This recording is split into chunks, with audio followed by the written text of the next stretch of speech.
ഓണക്കാലത്ത് തീന്മേശയിലെ പ്രധാനപ്പെട്ട ആളാരാണ്?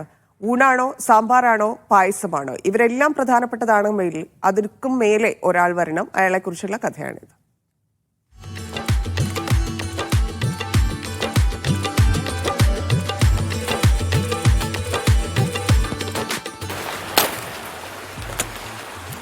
ഇത് വാഴയില. മലയാളികൾക്ക് ഏറ്റവും പ്രിയപ്പെട്ട ആളുകളിൽ ഒന്നാണിത്. മുമ്പൊക്കെ ഇത് ചെറിയ വിലക്ക് കിട്ടുമായിരുന്നു. പക്ഷെ ഇപ്പോഴങ്ങനെയല്ല, നല്ല പണം കൊടുക്കണം. ഈ വാഴയിലക്കും ചിലത് പറയാനുണ്ട്, അതൊന്ന് കേട്ടു നോക്കിയാലോ? സൂക്ഷിച്ചു നോക്കണ്ട, ഞാൻ തന്നെയാണ് വാഴയില.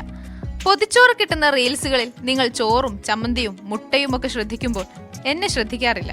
എനിക്കന്ന് ഡിമാൻഡില്ലായിരുന്നു. ഓണക്കാലമാണ്, ഇപ്പോൾ എന്റെ ഡിമാൻഡ് കൂടി.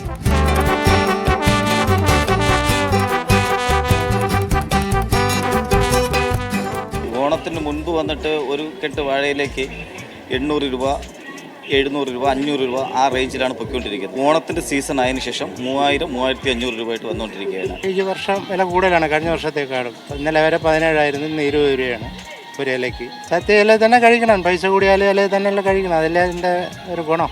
കഴിഞ്ഞ ആഴ്ച വരെ എന്റെ വില 5 രൂപയായിരുന്നെങ്കിൽ ഇപ്പോൾ ഞാൻ കുറച്ച് റിച്ചാണ്.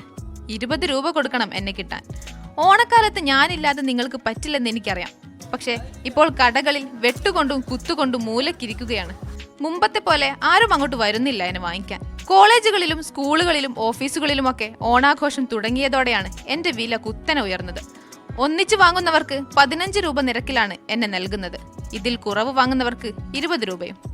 200 എണ്ണമുള്ള ഒരു കെട്ട് 3000 രൂപയ്ക്കാണ് വാങ്ങുന്നതെന്നും വാങ്ങിയാൽ അതിൽ 50 എണ്ണം കേടായിരിക്കുമെന്നും കച്ചവടക്കാർ പറയുന്നു. മാറി മറിയുന്ന കാലാവസ്ഥ കർഷകരെ പ്രതികൂലമായി ബാധിച്ചെന്നും കച്ചവടക്കാർ പറയുന്നു. തമിഴ്നാട്ടിൽ വരുന്നത് അവിടെ കല്യാണങ്ങൾ കൂടുമ്പോൾ ഇവിടെ വില കൂടും. ഇതൊരു 3-4 ദിവസത്തേക്ക് കാട്ടില്ല. വില കൂടിയാണ്, കച്ചവടം കുറവാണ്. അവിടെ സാധനം കുറവ്. തമിഴ്നാട്ടിലെ തൂത്തുക്കുടി, കാവൽക്കിണർ, മധുര, തിരുനെൽവേലി എന്നിവിടങ്ങളിലെ വലിയ തോട്ടങ്ങളിൽ നിന്നാണ് കേരളത്തിലേക്ക് എന്നെ എത്തിക്കുന്നത്. തമിഴ്നാട്ടിലെ കർഷകരാണ് ഓണക്കാലത്ത് വില ഉയർത്തുന്നതെന്നാണ് ചാലയിലെ കച്ചവടക്കാർ എന്നെ കുറിച്ച് പറയുന്നത്. ഇതിനൊരു ആഗ്രഹമുണ്ട്, ഓണക്കാലം കഴിഞ്ഞാലും ഡിമാൻഡ് കുറയരുതെന്നാണ്. പക്ഷേ മലയാളികൾ അത്രയും വലിയ ഡിമാൻഡ് ആഗ്രഹിക്കുന്നില്ലെന്ന് തോന്നുന്നു. എല്ലാത്തിൻ്റെയും വില കൂടുന്നത് പോലെ വാഴയിലയുടെയും വില കൂടിയാൽ മലയാളികൾ എന്ത് ചെയ്യും? ക്യാമറ പേഴ്സൺ സാദിഖ് പാറക്കലിനൊപ്പം ഷബ്ന ഷെറിൻ, മീഡിയ 1, തിരുവനന്തപുരം.